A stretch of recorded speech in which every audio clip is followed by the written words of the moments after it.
This is a skill practice 43 tutorial. Number 1. What is the order with respect to ClO2 in this reaction? So part A, the answer is third order. The concentration of ClO2 triples and the rate is multiplied by 27.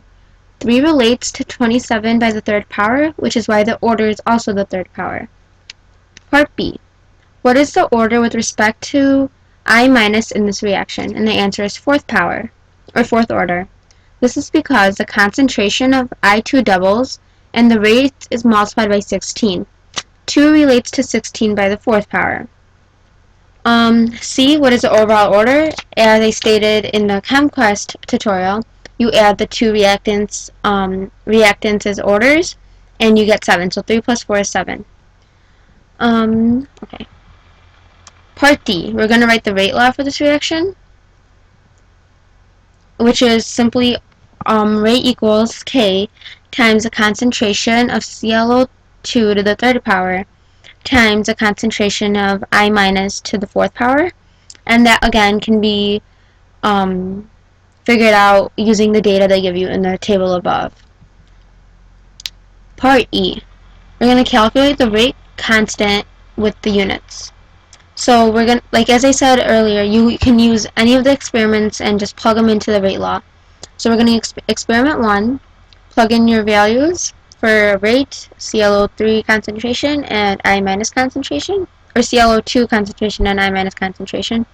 Solve for K, and you get 0.485 per molarity to the 6th power seconds.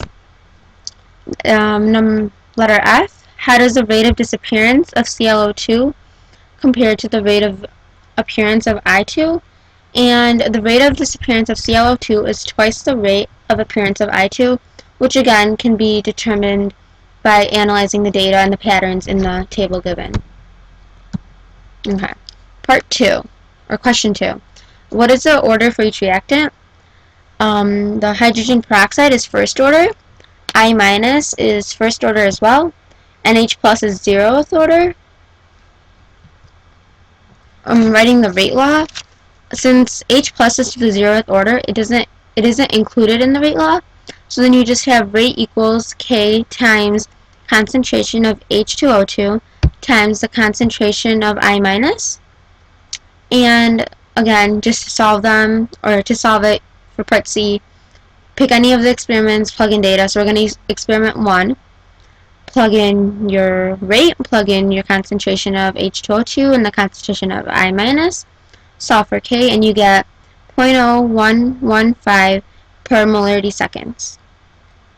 And that is the end of the tutorial.